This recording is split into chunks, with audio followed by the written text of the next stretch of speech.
So it will really have a huge impact, and as a journalist personally I'm very concerned about where America is heading. MTG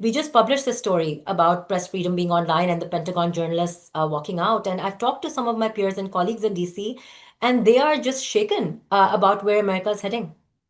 بہت شکریہ ادا کریں گے ماہین مصطفیٰ ہمارے ساتھ موجود تھیں اور بات ہو رہی تھی کہ کس طریقے سے ڈونلڈ ٹرمپ کی حکومت اب میڈیا کو کنٹرول کرنے کی کوششیں کر رہی ہے. اب بات کرتے ہیں ایک بڑی خبر کی سعودی عرب کے حوالے سے اور پاکستان کے حوالے سے. ان دونوں ممالک کے جو تعلقات ہیں وہ مزید گہرے ہونے جا رہے ہیں اور پاکستان کی طرف سے جو مین پاور، جو لوگ وہاں پر جا کر کام کرتے تھے، اب ان کی تعداد دگنی ہونے جا رہی ہے. اب یہ کیسے ہوگا، اس پوری صورتحال پر ہم بات کریں گے. عمران نعوان ہمارے نمائندے سعودی عرب سے جوائن کر رہے ہیں ہمیں. السلام علیکم نعمان، بہت شکریہ آپ کا، آپ نے ہمیں ہمارے لیے وقت نکالا.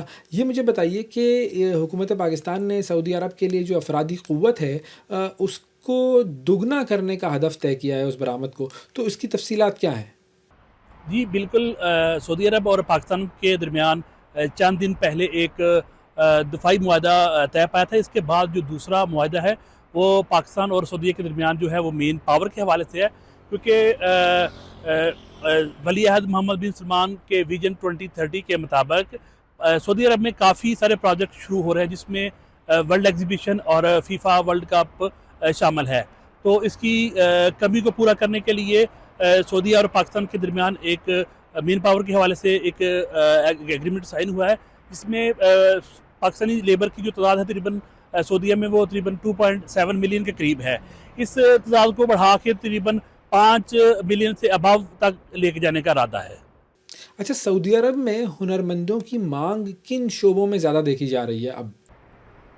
جی بالکل، یہاں پہ بہت سارے شعبے ہیں، جس میں اگر ہم بات کریں وائٹ کلر کی بھی کافی جاب ہیں، بلو کلر کی بھی ہیں، اور لیبر کی بھی کافی ساری کیٹیگری ہیں، جس میں نوجوانوں کے حوالے جاب کے حوالے سے ڈیمانڈ پائی جا رہی ہے. اور کچھ ماہ پہلے سعودی گورنمنٹ کی طرف سے ایک لا آیا ہے کہ جس کے مطابق جس ملک سے وہ آ رہے ہیں ان کے سرکاری اداروں سے یا ان کے اداروں سے رجسٹر اداروں سے آپ ڈپلوما یا ڈگری حاصل کر سکتے ہیں. تو اگر ہم بات کریں یہاں پہ انجینئرنگ اور جو لیبر کیٹیگری ہے اس کی کافی ڈیمانڈ ہے. الیکٹریشین ہے، پلمبر ہے، میسن ہے، اس کے علاوہ الیکٹریشین اور دیگر جو شعبے ہیں اس میں تقریباً ہر شعبے میں یہاں پہ ڈیمانڈ پائی جا رہی ہے، چاہے وہ بلڈنگ لائن کا ہے یا انڈسٹریل شعبے سے ہے. تو یہاں پہ جو لوگ بھی پاکستان سے آئیں وہ ان کو ضروری ہے کہ وہ اپنا ساتھ جو پاکستانی اداروں سے رجسٹر ادارے ہیں ان سے وہ سرٹیفکیشن حاصل کریں، چاہے آئی ٹی ہو یا بلڈنگ لائن ہو. اور پاکستانی نوجوانوں کے لیے اس میں کیا مواقع ہیں؟ نوجوانوں کو کن شعبوں میں ٹریننگ حاصل کرنی چاہیے؟ جی سعودی عرب میں جو زیادہ تر جو لیبر کی ڈیمانڈ ہے وہ تعمیراتی شعبے میں ہے، جیسے کہ انجینئر ہے اور سرویئر ہے.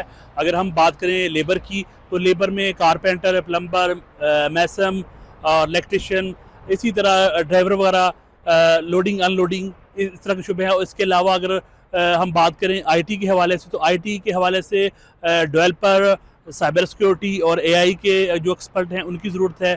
اور اس کے علاوہ اگر ہم بات کریں انڈسٹری کے حوالے سے تو وہاں پہ ٹیکنیکل انجینئر، الیکٹریکل انجینئر، اور اس کے علاوہ ٹیکنیکل جو سپورٹر ہیں، اور اس کے علاوہ ہیلپر ہیں، ڈرائیور ہے، اس کی بھی کافی ڈیمانڈ ہے. اور یہ جو تکامل پروگرام ہے اس کے تحت پاکستان اور سعودی عرب کے درمیان شراکت داری کی تفصیلات کیا ہیں؟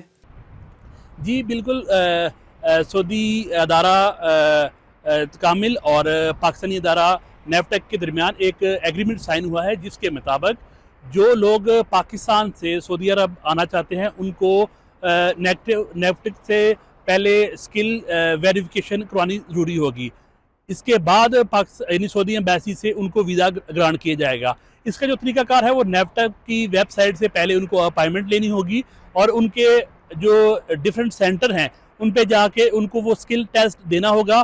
جب وہ اسکل ٹیسٹ پاس کریں گے اس کے بعد وہ آگے ان کا جو ویزا پروسیس ہے وہ جاری ہوگا. بہت شکریہ ادا کریں گے عمران نعوان صاحب، ہمارے نمائندے سعودی عرب سے ہمیں جوائن کر رہے تھے. ناظرین، آج کے پروگرام میں اتنا ہی. آپ سے اگلے پروگرام میں پھر ملاقات کریں گے. اس وقت تک کے لیے اجازت دیجیے. اللہ حافظ.